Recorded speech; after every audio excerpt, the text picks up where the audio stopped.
On va lire dans les livres des juges.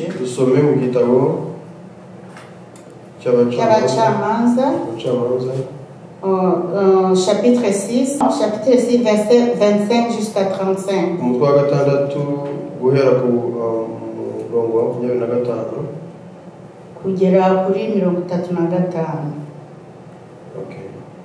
Je vais lire dans le nom de Jésus. Dans la même nuit, l'Éternel dit à Gédéon, prends le jeune taureau de ton père, un second taureau de 7 ans, renverse l'autel de Baal qui est à ton père et abat le pied sacré qui est dessus. Tu bâtiras ensuite et tu disposeras sur le haut de ces rochers un autel à l'Éternel ton Dieu. Tu prendras le second taureau et tu offriras un holocauste avec le bois de l'idole que tu auras abattu. Gédéon prit 10 hommes parmi ses serviteurs et fit ce que l'Éternel avait dit. Mais comme il craignait la maison de son père et les gens de la ville, il les exécuta de nuit et non de jour. Lorsque les gens de la ville se firent lever de bon matin, voici l'autel de Baal était renversé. Les pieds sacrés placés dessus étaient abattus et le second taureau était offert en holocauste sur l'autel qui avait été bâti. Ils se dirent l'un à l'autre, qui a fait cela? Et ils s'informèrent et firent des recherches. On leur dit, c'est Gédéon, fils de Joas, qui a fait cela. Alors les gens de la ville dirent à Joas, fais sortir ton fils et qu'il meure, car il a renversé l'autel de Baal et abattu les pieds sacrés qui étaient dessus.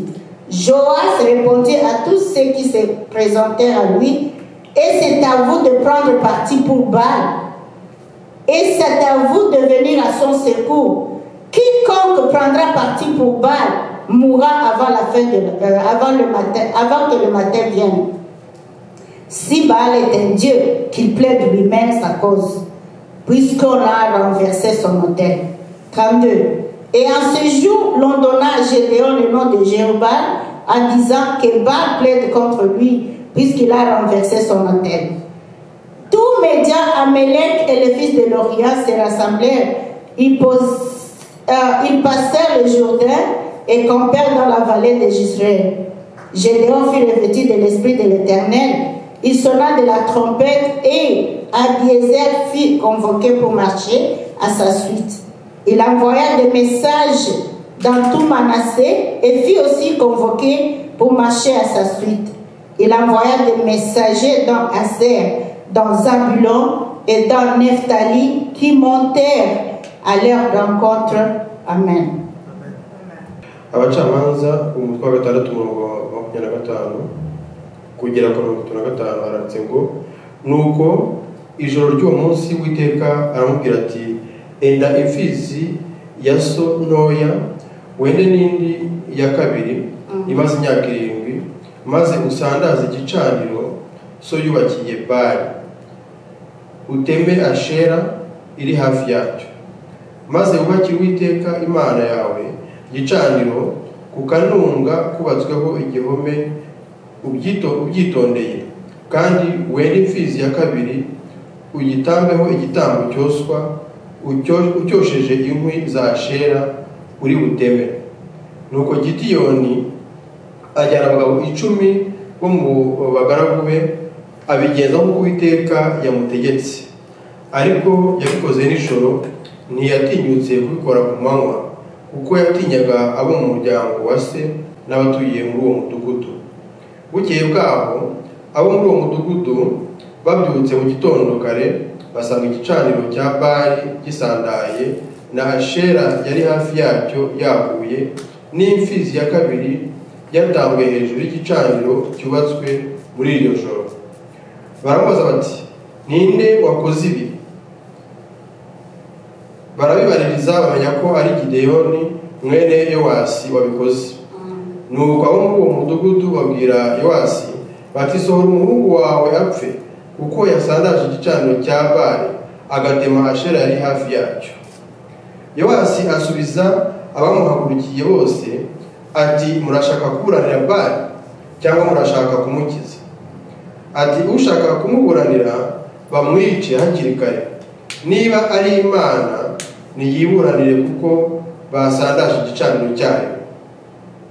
Nicyo cyatumye uwo munsi Yowasi yita Gideyoni Yerubali, avuga ati Bali ni murege kuko yasandaje igicaniro cyayo. Abamidiyani bose n'abamaleki n'ab'iburasirazuba bateranira hamwe, barambuka bagandika mu kibaya cy'Iyezereli. Imana iha Gideyoni umwuka wayo, aherako avuza ikondera, ab'Iyezereli bateranyirizwa aho ari. Atuma impuruza mu gihugu cya Manase cyose, nabo bateranira aho ari. Atuma izindi mu Busheri no mu Buzebuloni no mu Banafutali, barazamuka ngo bahure. Amen. Vous pouvez vous asseoir. Nous sommes toujours dans notre thème de démolition des forteresses.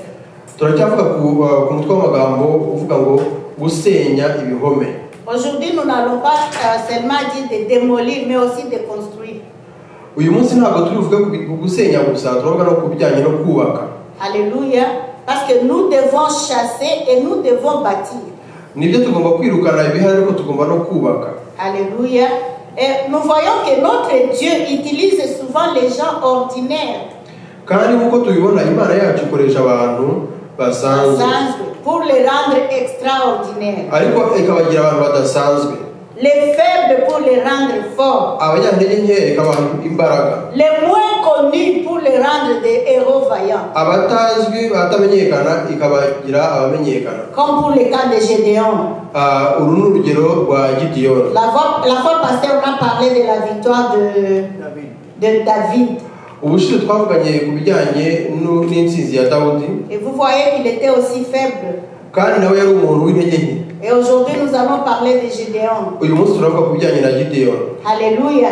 Nous voyons beaucoup de personnages dans la Bible qui sont devenus très brillants, mais quand ils ont commencé, ils étaient des hommes vraiment ordinaires.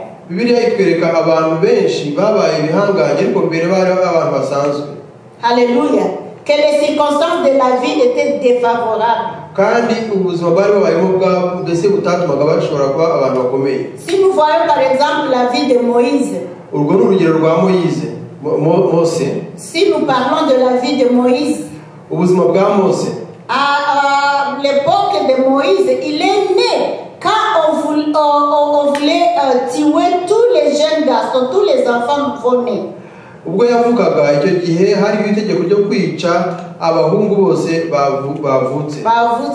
enfants des Israélites. Mais par la grâce de Dieu, parce que Dieu avait un plan merveilleux pour Moïse, Moïse n'est pas mort. Et il s'est vu dans la maison du roi. Il est devenu prince. Alléluia. Par la gloire de Dieu. Et Dieu l'a utilisé pour une grande mission. Et Dieu a utilisé Moïse pour une très grande mission. Nous voyons par exemple la fille Esther, qui était une fille simple là. Alléluia. Qui vivait en captivité et qui est devenue reine. Son oncle Mardoché est devenu premier ministre alors qu'il était portier sentinelle là-bas. On nous avait parlé de Mardoché.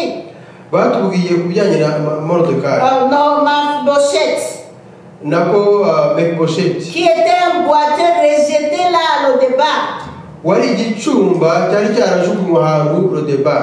Là, dans c'est pas même connu. C'est là où j'étais les boîtes, les prostituées, les voleurs, tout ça. Nous faisons un héritage qui va nous donner un bosser, avoir vu un gars, avoir vu un jour, avoir vu un boss, avoir des choses.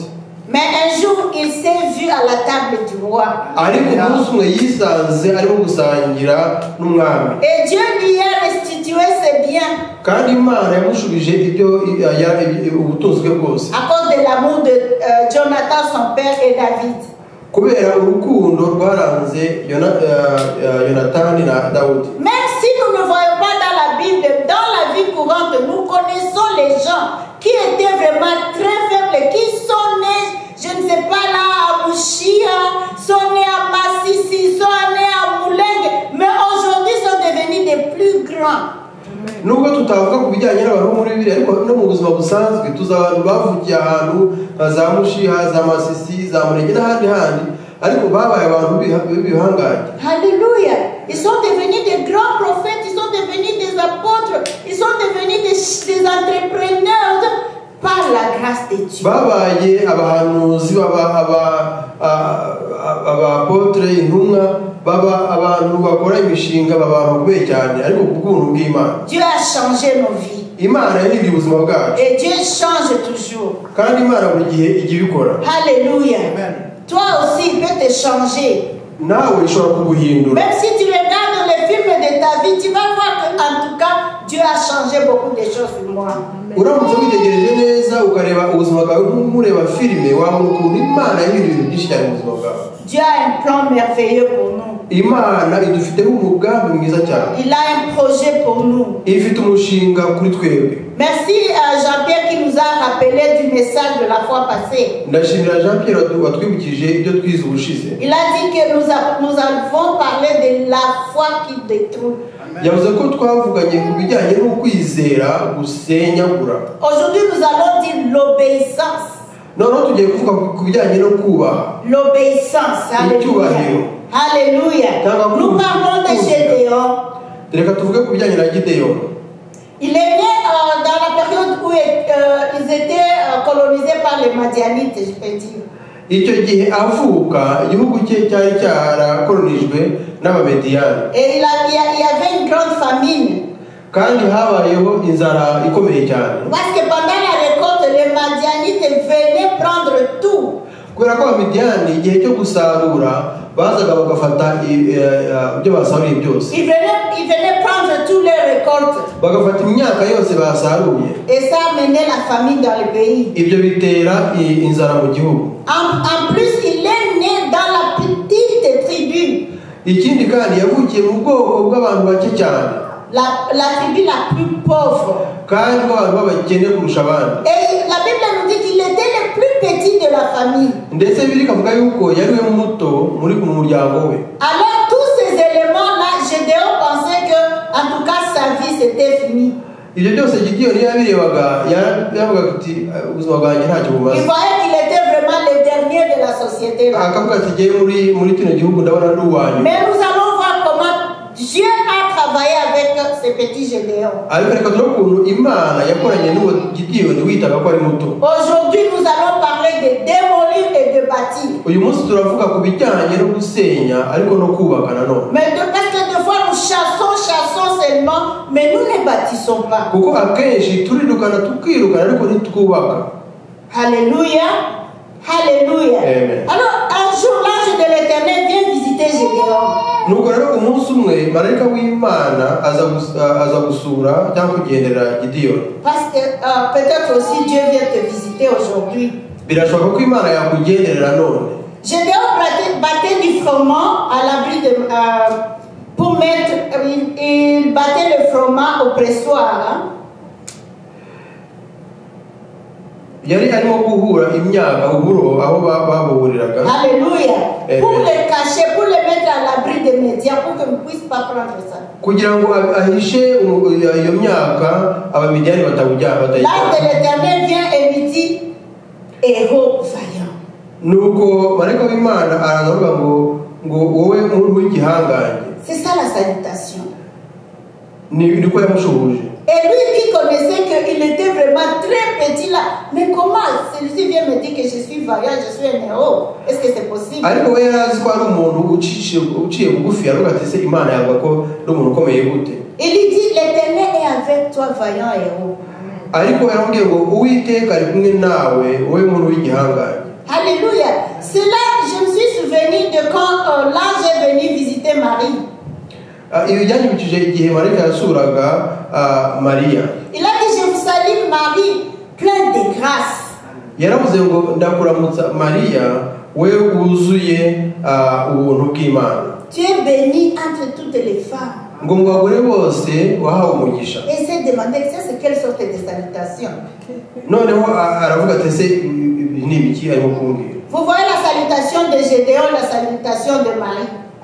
Reba ukuntu marayika yashubuje Gideyoni n'ukuntu yashubuje Mariya. Ces deux salutations précèdent la gloire. Amen. Iyo Imana gushuje gutyo biba bivuga yuko ugiye kuba umuntu ukomeye. Et ça montre que ça va, il y aura un entretien favorable.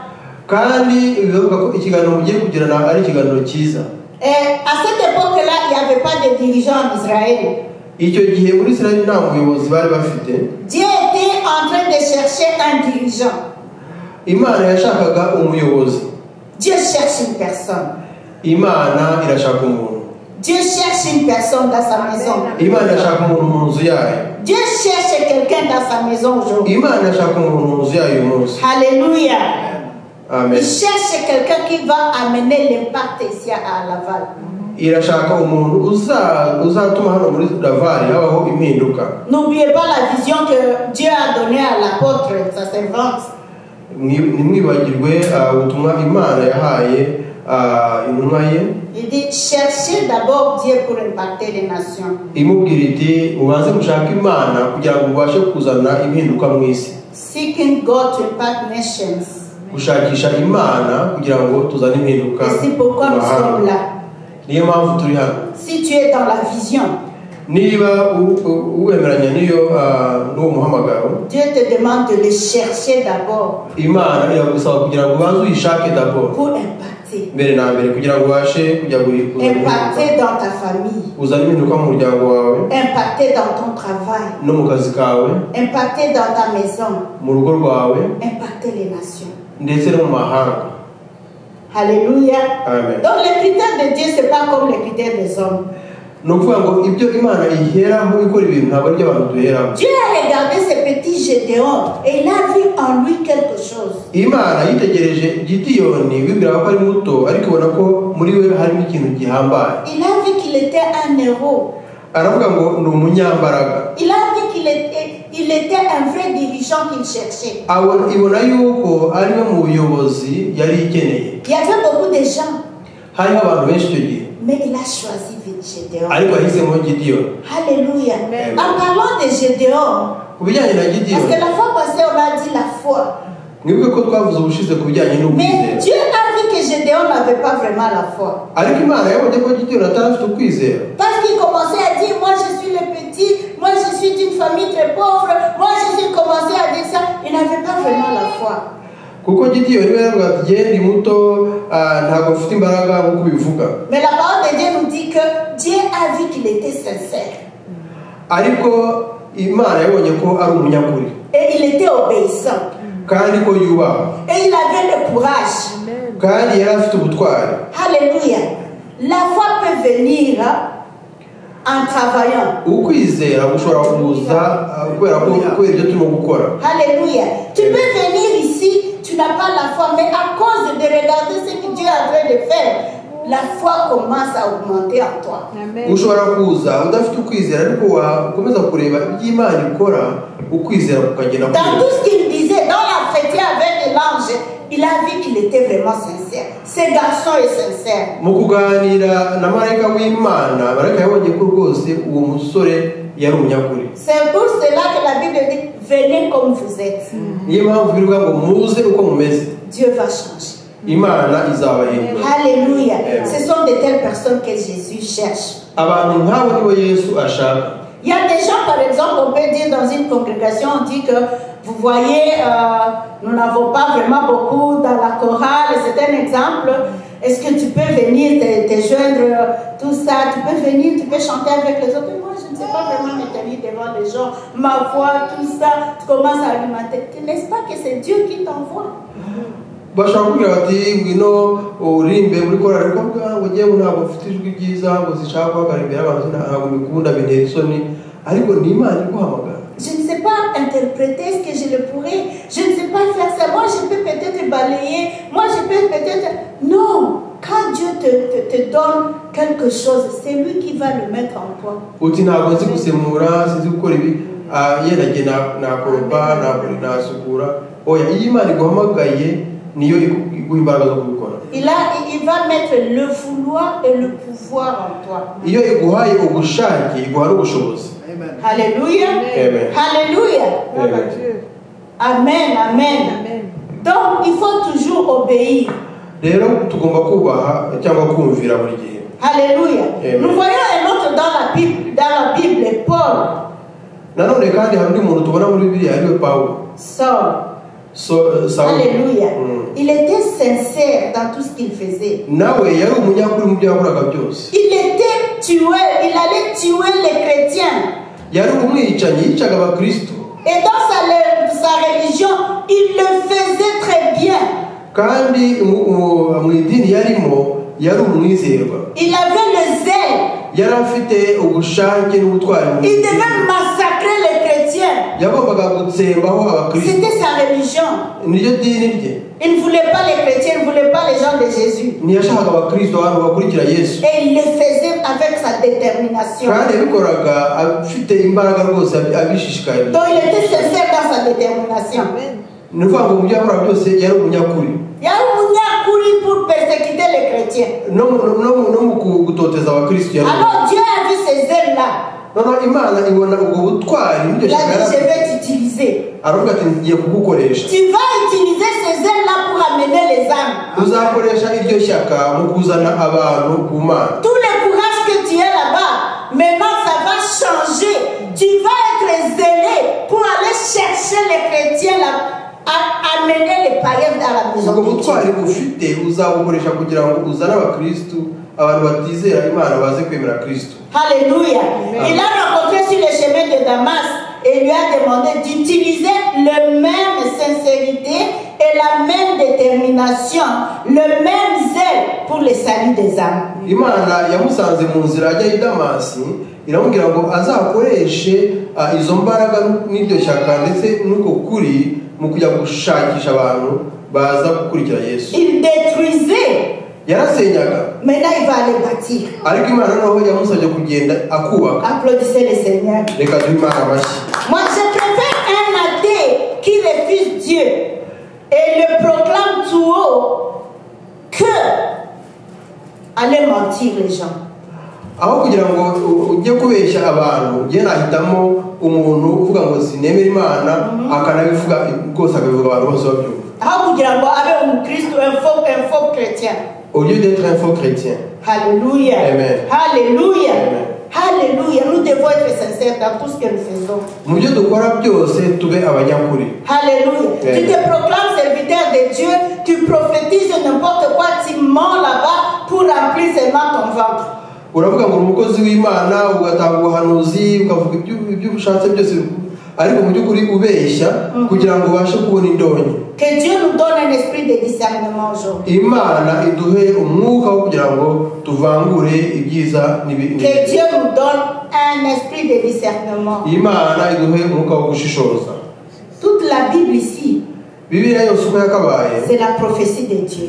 irimo ubuhanuzi bw'Imana. Pourquoi nous devons aller courir derrière le prophète? Kubera iki twirukanka inyuma y'abahanuzi? Oui, il y a des vrais prophètes. Nibyo kuko hari abahanuzi Mais il y a aussi des faux. ariko hari n'abahanuzi b'ibinyoma. C'est pour cela que je vous dis qu'il faut avoir un discernement. Niyo mpamvu mbabwiye ngo tugomba kugira ubushishozi. Alors, l'entretien entre Gédéon et Dieu, en tout cas, ça a été concluant. Rero ikiganiro Gideyoni yagiranye na marayika w'Imana cyagize ingaruka. Alléluia. Amen. Il y a des situations dans lesquelles nous passons Hari ibintu tunyuramo et nous croyons que Dieu nous a oubliés. tukibwira ko Imana yatwibagiwe. Alors que ce sont des entretiens. Ariko kuri mbese ni nk'aho twaba turimo kubazwa ibibazo kugira ngo baduhe akazi. Après l'interview, des fois on dit non, ça ne va pas, et des fois on t'engage dans l'entreprise. Hari igihe ujya gukora ikizami cyangwa kubazwa ibibazo kugira ngo baguhe akazi, noneho nyuma yaho bakakakwima, ariko hari n'igihe bakaguha. Et pour que Dieu t'engage dans son entreprise, kugira ngo Imana igushyire mu kazi kayo ukore, il faut que tu passes l'interview. ugomba kunyura muri iryo bazo. Alléluia. Amen. Gédéon passait son interview. Rero Gideyoni yarabashije kandi aratsinda. Et il a réussi. Yaratsinze. Alléluia. Amen. J'ai pris que tu passes un bon interview ce matin. Ndagusengera kugira ngo muri uyu munsi, muri iki gitondo, Imana niza kukubaza uze gutsinda. Alléluia. Amen. Uze gutsinda kandi ukoreshe muri entreprise yawe. Que tu réussisses et que tu sois employé dans l'entreprise de Dieu. Donc Dieu ne regarde pas le matériel, Dieu ne regarde, Dieu te choisit tout simplement. Imana ntabwo ireba ibintu bifatika, ibyo ufite, imitungo yawe. Oya, Imana irakureba wowe ubwawe uko umeze. Alléluia. Donc le plus important, ce n'est pas ce que nous avons. Icyangombwa rero ntabwo ari cyo dufite, c'est le cœur. ahubwo ni umutima wacu. Dieu cherche le cœur. Imana icyo ishaka ni umutima. Il cherche le cœur qui est disposé. Umutima witeguye. Un cœur sincère. Umutima w'umunyakuri. Un cœur sincère. Umutima Alléluia. uri mukuri. Nous allons parler de l'obéissance et de la sincérité. Reka tuvuge ku bijyanye no kumvira ndetse no kuba umunyakuri. Alléluia. Amen. Être sincère entre nous. Être sincère avec toi-même d'abord. Kuba abanyakuri mbere na mbere muri twebwe ubwacu, ariko na hagati yacu. Entre sincère entre nous, entre les églises, entre les pasteurs. Ndetse no hagati y'amatorero no hagati y'abapasiteri. Alléluia. Amen. Alléluia. Nous devons être sincères. Reka tube abanyakuri. Amen. Parce qu'un vrai ami ne peut pas te trahir. Inshuti nyayo ntabwo yakubera intati. Alléluia. Mais quand tu es sincère, ariko uri umunyakuri, tu sais que j'ai mal fait contre un ami. ukavuga uti nagiriye nabi inshuti yanjye. Et si je lui dis vraiment ça va me causer des problèmes. Ariko ndamutse ngiye kumubwiza ukuri bishobora kuntera ikibazo. Mais sois courageux, dis-le. Gira ubutwari ubivuge. Alléluia. Amen. Ça c'est la sincérité.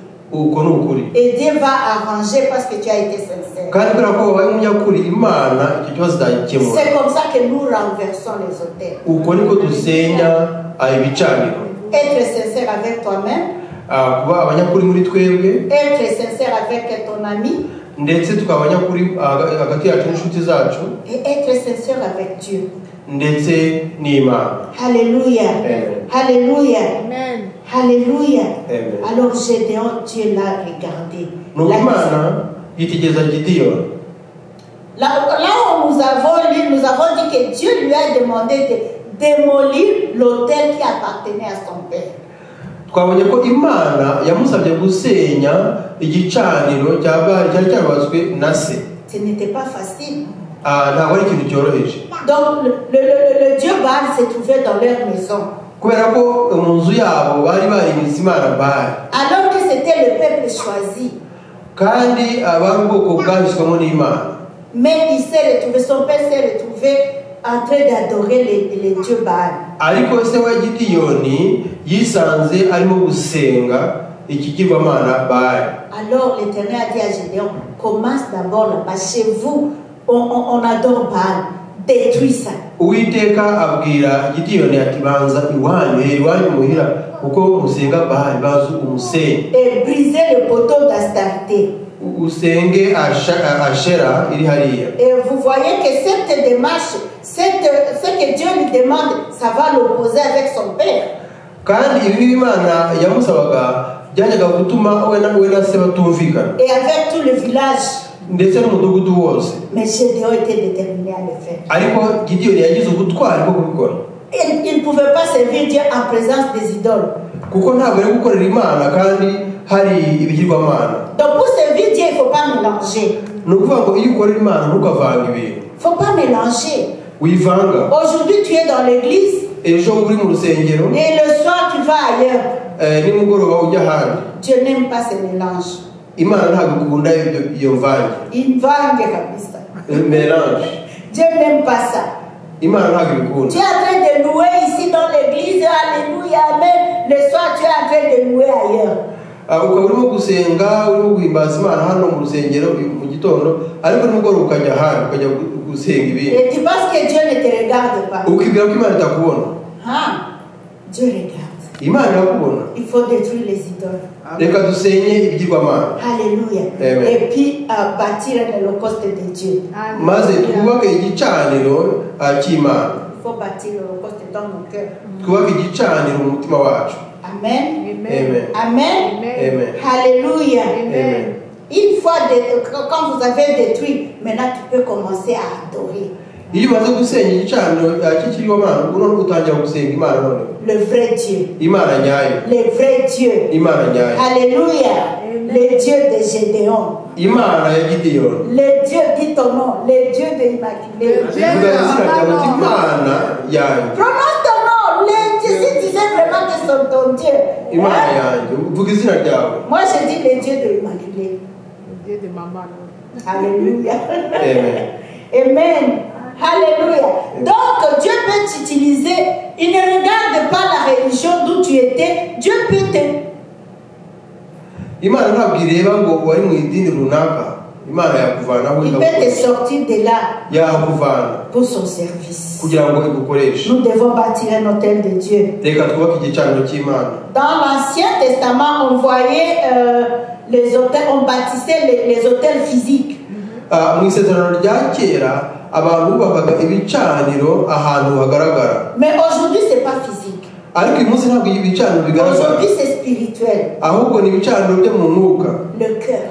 Biri mu mutima. On doit bâtir ça dans nos cœurs. Tugomba kubyubaka mu mutima. Alléluia. Amen. Dieu veut que nous soyons complètement consacrés. Imana ibishaka ko tuba abayo uko twakabaye twese. Il faut que notre cœur soit un hôtel de l'Éternel. Maze umutima wacu ukaba igicaniro cy'Imana. Que nous devons entretenir. Kandi tugahora dusukura icyo gicaniro. Nous devons entretenir. Tugasukura igicaniro cy'Imana. Chaque fois demander pardon. Buri gihe tugasaba imbabazi Imana. Chaque fois que nous voyons dans une faute, parce que ça peut arriver. Igihe cyose dukosheje kuko bibaho. Yes, mais retournons toujours. Reka tugaruke. Retournons, dit Seigneur, j'ai échoué ici. Tujye imbere y'Imana tuti Imana hano byarananiye mbabarira. Alléluia. Amen. C'est pour cela que dans Proverbe 4:23, Iyo mpamvu mu Migani 4:23 la parole de Dieu nous dit garde ton cœur plus que toute autre chose.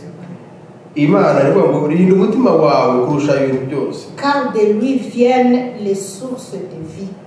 Kubera ko umutima wawe hariho amasoko y'ubuzima. Amasoko Kinyarwanda on dit bien. Amasoko y'ubuzima. Les sources de vie. Alléluia. L'obéissance. Kumvira. L'obéissance précède la gloire. Kumvira. Alléluia. Gédéon a été obéissant. Gideyoni yarumviye en acceptant de démolir l'autel qui se trouvait dans la maison de son père. Kubera ko yemeye gusenya igicaniro cya Bali cyari mu nzu ya se. Il était vraiment courageux. Yari afite ubutwari koko. Soyons aussi courageux comme Gédéon. Reka natwe tube abantu b'intwari nka Gideyoni. Alléluia. Amen. Et Dieu va nous utiliser. Kandi Imana izadukoresha. Nous allons passer l'interview. Amen. Kandi tuzatsinda ikizami cy'akazi. Alléluia. Proclame que je suis aujourd'hui, je suis comme Gédéon. Reka tuvuge twese ngo uyu munsi ndi nka Gideyoni. Je peux faire aussi ce qu'il a fait. Kandi nakora nk'ibyo yakoze. Dieu veut te transformer. Imana ashaka kuhindura. Alléluia. Amen. Te faire passer de ton état ordinaire, de l'état extraordinaire. Ikakuvana aho uri hasanzwe ikakujyana mu bintu bidasanzwe. Pour mieux comprendre cette histoire de Gédéon, je vais vous recommander de lire le chapitre 6 jusqu'à 8 à la maison. Kugira ngo uve neza inkuru ya Gideyoni nagusaba gusoma umutwe wa 6 kugera ku wa 8. Et Dieu va continuer à te parler à travers ce message. Imana iraza gukomeza kukubwiriza ikoresheje iryo jambo. Oui, l'armée de Gédéon a vaincu les Madianites alors qu'ils étaient seulement 300 personnes. Imana nako Gideyoni yabashe gutsinda Abamidiyani wenyine kandi bari 300. Auparavant, ils étaient comme 32 000. mbere bari ibihumbi nka 32. Et quand la Bible dit ça, elle dit sans compter les femmes et les enfants. Bibiri kavuga ngo hatabarimo abagore Je n'abana. ne sais pas pourquoi vous ne comptez pas. Sinzi impamvu batabaraga. Mais ce n'est pas le cas aujourd'hui. Ariko uyu munsi ntabwo ariko bimeze. Alléluia les femmes. Applaudissez le Seigneur. Amen. Alléluia. Donc Gédéon avait 32 000 hommes. Gideon yari afite abagabo ibihumbi 32. Mais il y a beaucoup qui ont eu peur d'avancer. Ariko benshi bagize ubwoba bwo kujyana nawe ku rugamba.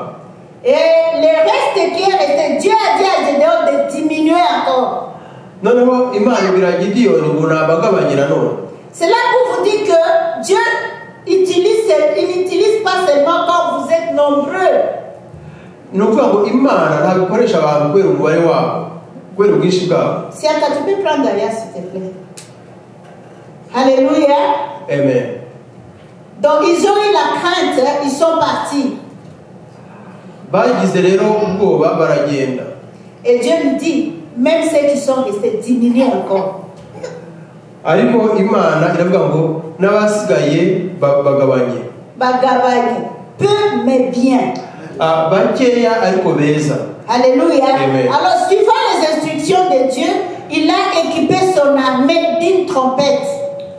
Noneho akurikije amabwiriza y'Imana aha ingabo ze ikondera. Et d'une torche cachée.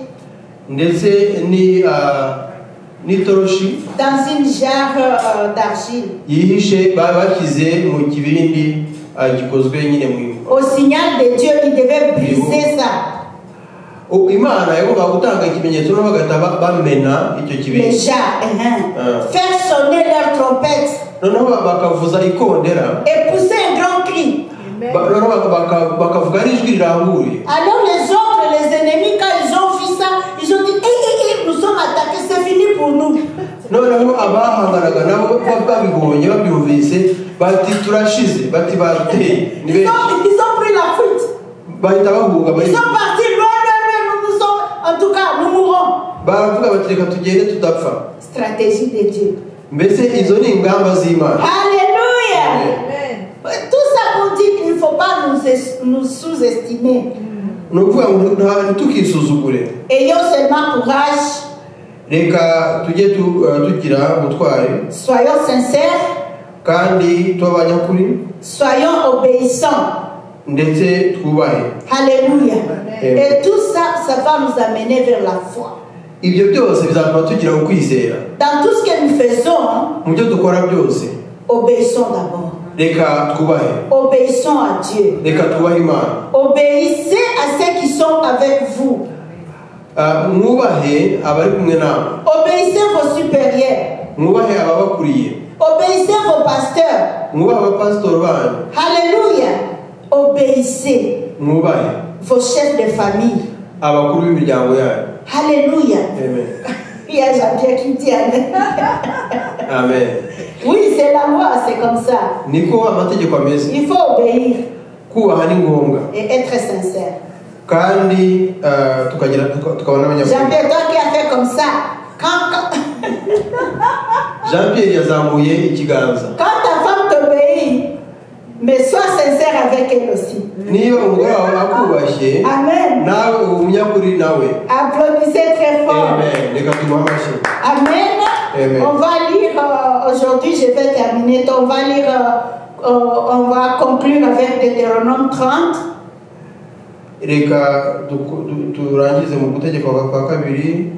Verset 19.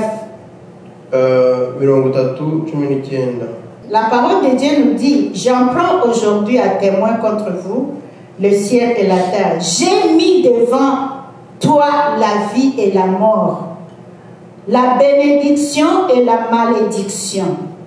Choisis la vie afin que tu vives, toi et ta prospérité. Que Dieu vous bénisse. Uyu munsi nanze ijuru n'isi ho abahamya bazabashinja yuko ngushyize imbere ubugingo n'urupfu n'umugisha n'umuvumo nuko uhitemo ubugingo ubone kubaho wowe n'urubyaro rwawe Choisis ce que tu dois faire. hitamo icyo ugomba gukora. Dieu t'a donné 2 voies. Imana yaguhaye inzira ebyiri, Il te demande de choisir. iragusaba kugira ngo uhitemo. Laisse-moi te dire, Jésus ne veut pas choisir pour toi. Reka nkubwire, Yesu ntabwo yaguhitiramo. Je vais te choquer. Dieu ne va pas choisir pour toi. Biraza kugutangaza ariko ntabwo Imana yaguhitiramo. La fois passée, on a dit des décisions.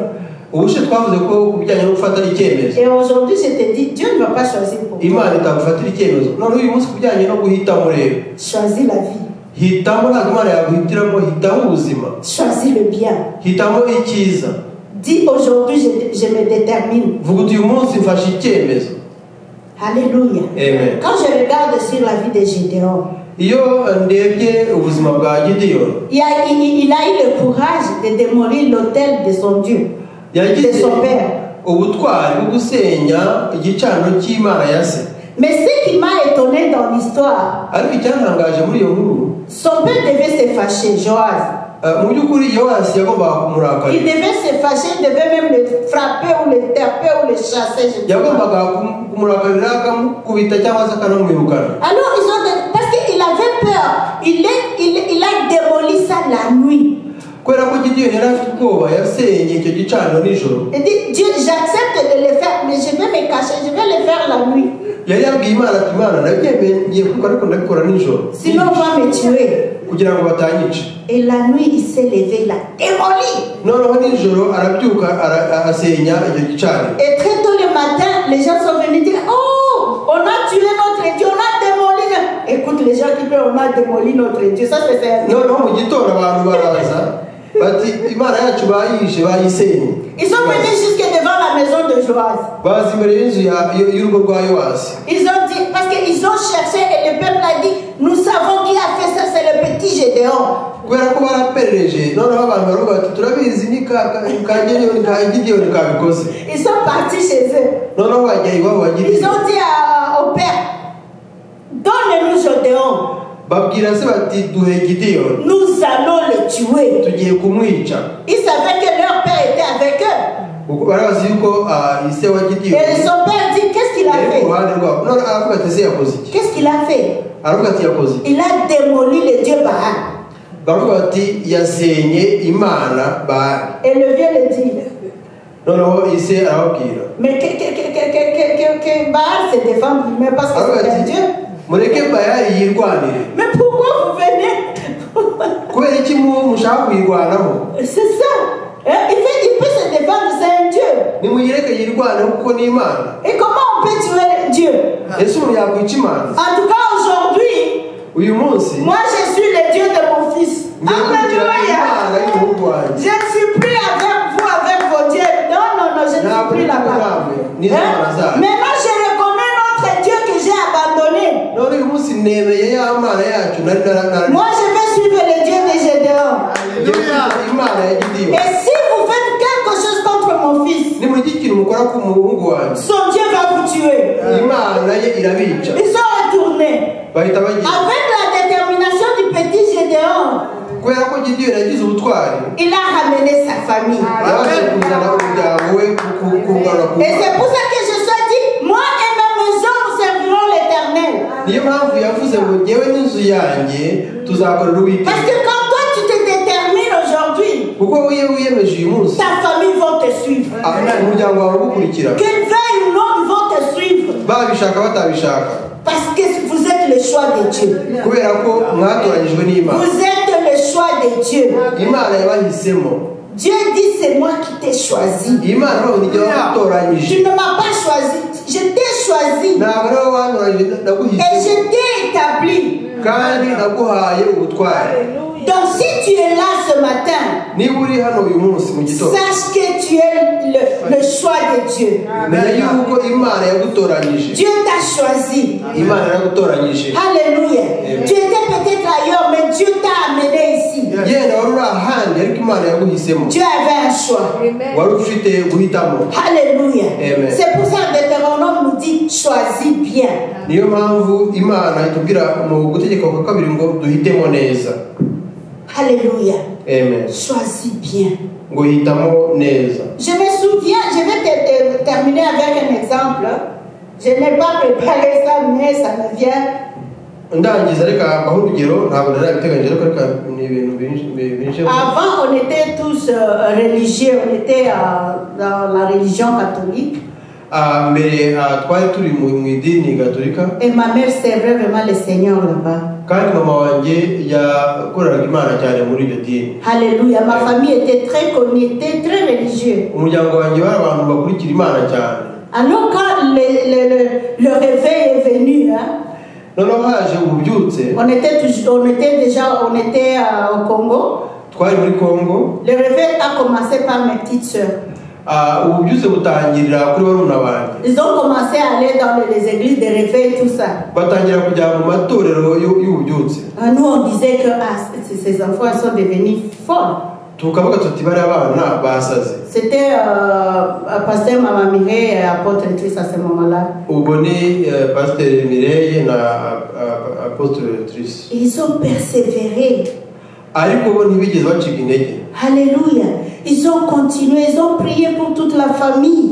Barakomeza basengera umuryango wose. Ce n'était pas facile. Ntabwo byari byoroshye. Mais aujourd'hui, ariko uyu munsi toute la famille l'a suivi. Les a suivis. Umuryango wose barakurikiye. Alléluia. Amen. Presque toute la famille. Umuryango wose. Et on est tous serviteurs de Dieu. Kandi twese turi abakozi b'Imana.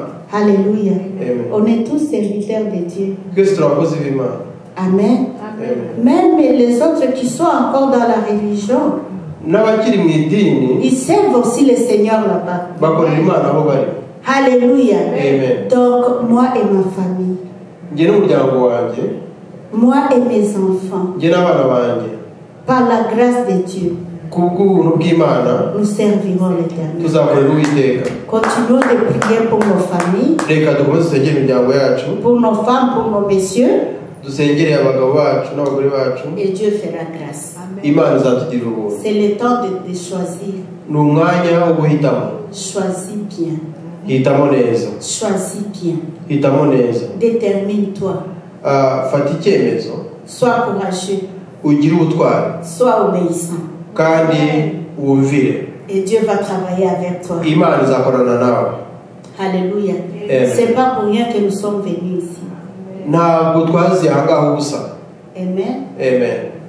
Si vous voyez beaucoup de gens dans la Bible, ils étaient en captivité, mais Dieu les a choisis et les a utilisés. Iyo witegereje cyane muri Bibiliya abantu benshi cyane bari mu bucakara ariko Imana yarabakoresheje. Avec la force de Dieu, nous allons impacter. Hamwe n'imbaraga z'Imana tuzatuma habaho impinduka. Impinduka nziza muri iki gihugu. Un bon impact, un bel impact dans ce pays. Amen. Amen. Que Dieu soit avec nous. Imana idufashe. Et que Dieu nous fortifie. Kandi Imana iduhe imbaraga. Alléluia. Amen. Alléluia. Amen. Refusez les découragements. Reka twange gucika intege. Sachant que Dieu est avec nous. Tumenye ko Imana iri kumwe natwe. Dieu est avec nous. Imana iri kumwe natwe. Le modérateur a dit qu'il a retenu la fois passée que des fois nous combattons seuls, alors que si on savait qu'on n'est pas seul. Uwadusangije amagambo yavuze ko akenshi turwana intambara twenyine kandi mu by'ukuri tukwiye kumenya ko tutari twenyine. Amen. Quand nous combattons et que Dieu est avec nous, iyo turi mu ntambara ariko Imana ikaba iri mu ruhande rwacu, nous réussissons. turatsinda. C'est un examen. Ni ikizami. C'est un interview. Ni nk'ikibazo cyo guhabwa akazi. Alléluia. Amen. C'est un interview. Ni ikizami cy'akazi. Alléluia. Amen. Et que ça passe bien, vous allez être admis dans l'entreprise de Dieu. Iyo rero utsinze icyo kizami uhita winjira mu gikorwa cy'Imana ugakorana n'Imana mu kazi kayo. Applaudissons très fort. Reka duhe Imana amashyi. Alléluia. Amen. Alléluia. Amen. Nous restons. East Wind Ministries.